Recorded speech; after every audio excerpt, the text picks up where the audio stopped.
there's a stigma around failure and making the wrong decision and having to start again or pivoting. But realistically, that is the path. It's not linear. Indeed, it is certainly a path that is not linear. That's the voice of Danielle Lewis, who is the creator of the amazing Scrunch. And we're going to hear a lot more from Danielle shortly. Welcome to So You Want to Start a Business, the podcast where we interview business owners, entrepreneurs, and other smart guests so we can learn what it takes to create, start, and grow a business. As always, this show is brought to you by my book, So You Want to Start a Business, and you can grab an excerpt over at www.thestartupsteps.com. I am your host, Ingrid Thompson, and as always, it is my absolute pleasure to bring you these interviews. And I thank you for taking time in your day to spend time with my guests and with me. Each and every guest has their unique perspective on business, and today is no exception. Today we meet Danielle Lewis. And this is a terrific conversation. Danielle covers a lot of territory in a really short space of time, and all of that while managing an umbrella and her mobile phone. Are you ready? Let's go. Hello, and here we are today with Danielle Lewis. And Danielle, hello in a rainy Brisbane, I believe. That's right. I am rushing around true entrepreneur style today, and it's torrential rain, but luckily I have an umbrella and I'm almost in a quiet space, so excited to chat. Yeah, thank you so much. So let's just start, Danielle. What business are you in? What is your business, please? Absolutely. So Scrunch is an influencer marketing platform. Which essentially means, if anyone's not familiar with influencer marketing, it's essentially we connect brands and agencies to bloggers and social media influencers. And the idea is that, influencer marketing is really the new word of mouth. So, typically you'd find an amazing restaurant on the weekend and you'd share that with your friend and family. And that's very much a one-to-one word of mouth.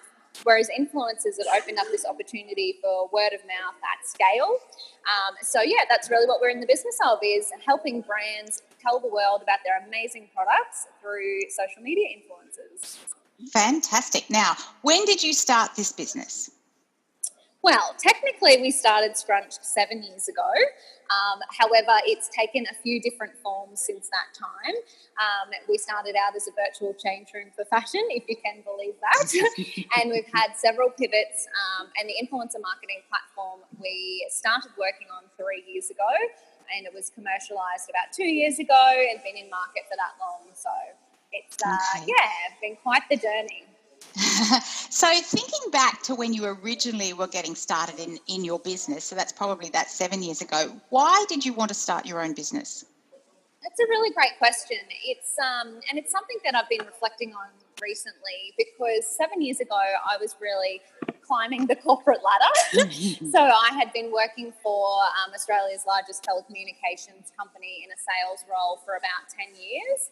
And, really, I always say this, I was an excellent box ticker in my life. I did well in school, I went to uni, I got a full-time job, I was climbing the ladder, as it were.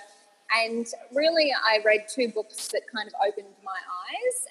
And one was The 4-Hour Workweek by Tim Ferriss, and the other was The Success Principles by Jack Canfield. And really, I say it was like my eyes were open. I didn't realise that, people ran their own businesses and designed their life around them, and around the lifestyle that they wanted to lead. And I realised that I could do that myself. And at the time, I'd been writing a local fashion blog just as a hobby on the side. And I realised at that point, I said, well, this could be my ticket out if I really double down and turn this blog into a business. And it was through that blog that I met the co-founder of Scrunch, Salvatore, and it all spiraled out of control from there. And here we are today. Oh, dear. So my next question is, what did you want from your business from day one? And it kind of sounds like you've answered that a little bit. Was there anything, like you've talked about, having your own business there from having read the books? What did you want from the business from day one? What did you want it to give you? Yeah, so and I think it's evolved over time, but from day one, I think I felt as if it was going to be lifestyle design, that I could essentially be in control of my own destiny. I quickly realised that, that's a little bit of a myth. A lot of people that run their own businesses will know that it's probably much harder work running a business than it is working in a day job. And I'm sure that's not the same for all day jobs, but it certainly was for mine. But over time, working on my own business has meant that I've had to learn and adapt and find so many new skills and things that I would never know about and never learn, working behind that desk in my job. So, for me, it's become almost a challenge to myself to grow this amazing business and learn everything and really grow and develop as a person. And the lifestyle design might come a little bit later. You're still waiting for that bit. Still waiting for that bit.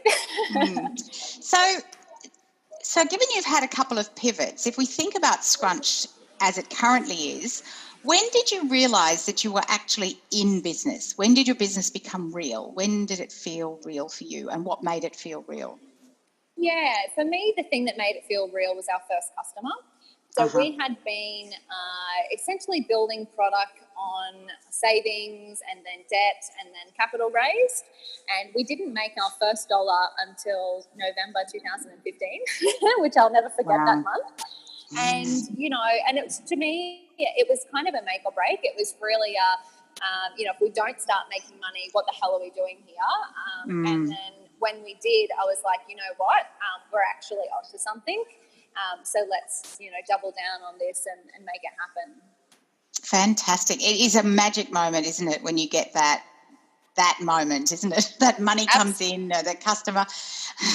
Absolutely. And look, what we did for that customer on day one, we wouldn't even dream of doing it today for the price that they paid.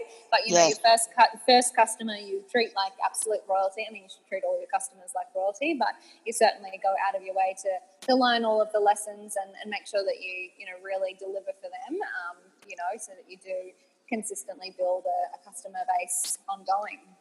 Danielle, thank you for that. That is such an insightful comment, and I hope everyone listening is hearing that just how important those first relationships are. So, Danielle, how did you know what your customers wanted? Like, how did you get to that point where you were changing, you were pivoting? What was it that how did you know what people wanted? Yeah, and this is a really interesting thing. We made a lot of mistakes in that respect early on. We built a lot of product without knowing, based on our gut feel and previous experiences in the industry, but without talking to our customers. And it was a really hard lesson to learn. And it wasn't until we really started pitching customers and trying to sell what we had that we were speaking to them and really understanding their problems and what they cared about, and realising that we'd done the wrong thing and we did need to pivot and change. But it was a hard lesson to learn, but it's one that stuck with us. So now we don't touch a thing until we talk to a customer, and we have a great backlog of product development, all based on the feedback that we get from our customers today. So that's my number one tip. Before you pick up a tool, make sure a customer wants it, is willing to buy and pay you money for it. Somebody wants it, yeah. So you mentioned there, thank you for that, you mentioned there that, you raised capital, and is that how you funded the business in the early days? Yeah, so in the very early days, it was actually the deposit on my house. So I had been saving in my corporate career. I'd been saving. I'd started looking at houses to buy. And when I met my co-founder and we started discussing a business, it was a decision I had to make as to whether I bought the house or started the business. So that was a really difficult decision to make and a pretty risky one, but one that certainly paid off in the long term. So after it was savings, after we'd made all of the mistakes and spent the savings, we turned to debt. So we borrowed money to keep going. And then we moved to investors once that option was exhausted personally. And that's a big journey, isn't it? It's a huge commitment to put that to put your own personal savings into the business. Yeah, and I think that I was just going to say, I think it's interesting, if you're willing to do that, how much you believe in your business idea. Yes. Yeah, and it really, what do they call that, skin in the game, that whole commitment, bootstrapping is really, very powerful in the early days. 100%. changing direction, how do you find new customers now? I mean, it's fascinating because you talk about your business as being the word of mouth for businesses. So how do you get traction for your business? Where do you know? Yeah, we get it in a few different ways, but that is a really good point because a lot of our business today does come from referrals. So we get a lot of repeat business from our customers who we've run successful influencer campaigns for or have had a great experience using the product. Plus we get them referring us on to their colleagues in other businesses, which has been absolutely phenomenal for us. Secondary to that, we've got a sales team that does cold outreach, and then I guess tertiary to that, we do a digital marketing strategy. So you have your own strategy for digital marketing because you've been involved in that area as well, haven't you? Yeah, exactly. So all about social media, content, digital advertising, influencer marketing. Can you believe the influencer company does influencer marketing? So, well, we would hope so. We'd hope so. Absolutely. So let's talk about money. What process did you use? And whether you actually talk about your pricing strategy or not, but how did you come up with the price? How do you, like you said, you didn't charge, like if you continued to charge what you charged in the early days, the days that wouldn't work. But how do you come up with a pricing strategy for this sort of thing? Yeah, in the beginning it was a best guess. So in the beginning we had 3 tiers of pricing, and what we found was over time all of our customers were buying into one tier of that pricing model. So we basically pivoted to a single price point, a sort of a freemium, and then that single price point model. And then it was over really time of us actually literally time tracking every piece of, every minute that a person within Scrunch spent delivering for a customer or talking to a customer to really understand the investment we made into each different type of customer so that we could price accordingly. So now we have freemium and 2 pricing tiers, and then we have a marketplace model as well. So where essentially we make commission if a brand finds an influencer on Scrunch and runs a campaign through our platform. And that's a nice extra revenue stream that sort of sits over there doing its own thing, doesn't it? Exactly right. So exit strategy, lots of businesses get started but they don't really think about the end, and whether you don't need to tell us the details, but have you thought about where this goes? Have you thought about an exit strategy? We have. So look, the plan is one day to exit the lovely Scrunch, but really our strategy is really partnering and developing really solid customer relationships in the hope that one day we could move to an acquisition conversation. So for us right now, it's how quickly can we grow the business and how solid can we create relationships and partnerships based on value that a conversation like acquisition or partnership becomes an easier conversation. Nice, very nice. So what is the one thing that you wish you'd done differently at the very beginning? I think you've alluded to it around customers, but is there something that you wish you'd done differently if you could go back? Yeah, and it's sort of, I kind of struggle with this type of question as well because I actually believe and have no regrets. So I believe as a new business owner, you actually have to make mistakes. Yes, there are so many resources out there telling you the right way and the wrong way, but there's nothing like that hands-on experience of making a decision because you believed it was the right decision and then it completely failing. That to me is the best teacher. Ag, and the people that are the most successful are the ones that have resilience and persistence. They're the ones that stuck it out. So whilst there are things that in retrospect you could say if I had have done that, would it be differently? But then I always think, well, if I hadn't have made that mistake, it wouldn't have led me to the next thing. So the mistake in itself was valuable because all of those mistakes combined have led us to the success that we see today. Exactly. That's a terrific answer. Thank you. Now, this is a slightly different question, and it's more about what do you wish you'd known from the start? And you've alluded to a couple of things in the conversation already about, your expectations and then how it's turned out. But is there anything, this is a different question to the previous one, is there anything you wish you'd known at the start? Yeah, and I wonder too, I often think, if I knew how hard it was, would I have actually done it? So, I'm on the fence about whether knowing is even a good thing or not. But I think that probably the thing that would have been good is understanding the value of networks and personal connections. It wasn't something, we very much stayed inside our bubble, building. And it really wasn't until we surrounded ourselves with amazing people and built out our networks that, things really started to change for us. So I think that if doing that sooner would have been, really the key. Yeah. And that get out of the house, get out to your people is such a strong message. Thank you for that. That's terrific. So who apart from yourself, so there's you and your co-founder, but who apart from that has been of greatest assistance to you and to your business?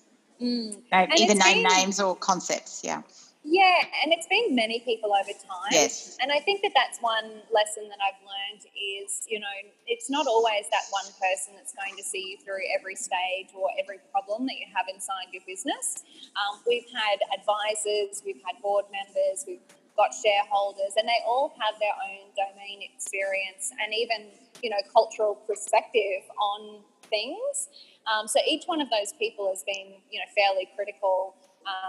Each time a challenge comes up in our business for somebody to bounce ideas off, it's really, again, comes back to that surrounding yourself with amazing people. I mean, even from a team perspective, I wouldn't be where I am today without the team that I have, and that team has evolved over time. People have come and they've gone, and each time we've moved the business incrementally forward.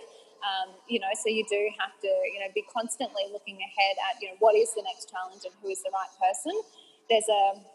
There's a quote, it's probably a Steve Jobs saying, but, if you're the smartest person in the room, that's a real problem. You really do have to surround yourself with people that are so much more intelligent than you and that have other skills than you, and really put your ego aside and be willing to learn from them and grow from them, because you can't expect if you've never built and exited $100 million company before, how are you going to do that? What is the path? You'd be silly not to take advice, or whether you take it or not, but listen to advice from people that have done it before. Yeah. And I know you're on a bit of a time scale, so we only have a couple more questions, but is that part of who can give you good feedback? Is that, because the next question is who can give you really useful feedback? Is there anywhere else you get feedback from? Yeah, so everywhere. So customers, again, number one. I have a very strong relationship with my board, so they give us a lot of feedback on different things and advice, which I find very helpful. Having a co-founder is absolutely phenomenal. Yes. we can both be very brutally honest with each other as well, which I think helps. I think the thing is to understand when the feedback is constructive versus somebody's personal opinion. And that's difficult to really understand. And I think you, over time, learn to trust your gut instinct on that. So that's, probably the three areas that I get the feedback from the most. Terrific. So 3 characteristics that you have that make you successful in business. Oh, easy. So you've already mentioned a couple. So yeah. So look, and it's funny because my co-founder and I talk about this all the time, but we believe that persistence is, the number one. And both of us are these crazy people that refuse to give up. And we've been through every challenge that you can think of. I'm sure there's more to come, but we absolutely refuse not to succeed. And I think that that's been instrumental in getting us to where we are today. So I think, persistence is the top. I'm also a very naturally positive person. I always think that the world is trying to do me good and do us good.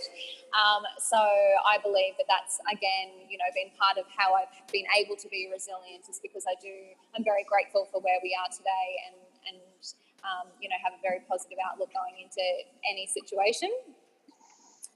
And the third characteristic, they're my top 2. What would be my third? I guess, being able to have a laugh at ourselves, is probably the last one. Is, it's tough. starting a business is really tough if you can't find the time for fun and to poke a bit of fun at yourself. I think, what's the point, really? Because so many people do it for freedom, and they think they're going to sit at the beach with their laptop, and it's not like that, is it? Exactly. No, So you do have to have some all fun. Yeah. Yes. Even when it's pouring rain and and pouring rain literally or figuratively, because it can in business, you do have to be able to have a laugh. So just to finish up, what would you say to someone coming to you? And, it might just be a repeat of what you've said already, but someone comes to you and said, oh my gosh, Danielle, I've got this idea for a business. I'm super excited. What do you think? Should I start my own business? What do you say to them? Yeah, and look, I always say just do it. The only way you're going to know if it works is to just do it. And I can 100% guarantee that the first idea someone has, no matter how amazing they think it is, it's wrong. Because you don't know. You just don't know how the market will react, how your customers will react until you really get in there. There's all of this detail that people overlook because they're, romanticize, the idea. It's 100% the execution that matters, and you'll never know unless you give it a go. And I think, what is the worst that can happen? It doesn't work, and you go back to what you were doing. That to me is like, there is no risk there. It's, what you're risking is the possibility of an amazing life or an amazing business. So that's I love that. Just say that again. What you're risking. Oh my gosh, That was gorgeous. So what you're risking is, the potential of an amazing life or an amazing business. And that to me is a much greater risk than choosing to start a business. Oh, Danielle, that is just gold. I hope everybody. Thank you so much for your time today. And I know we're bumping up against your next appointment, but I totally appreciate it. And from our listeners, thank you so much. Wasn't that great? Thanks for listening. One of the things Danielle said that might resonate is when you choose not to start a business, what you're risking is the potential of an amazing life or an amazing business. And this is true of most of the big decisions in life. What do we risk not having when we say no to an opportunity or an idea? Anyway, again, thanks to Danielle for this interview. As always, you can find a full transcript of all our podcasts over at the website healthynumbers.com.au. We have links and show notes. If you have any questions about how to create and start your own business, please shoot me an email, ingrid@healthynumbers.com.au. I answer every single email personally. It's my pleasure. Let me know what you're working on and where you need some assistance. As we always say, ideas without action, well, they're just that, ideas. So what action are you inspired to take today? Till next time, thanks for listening.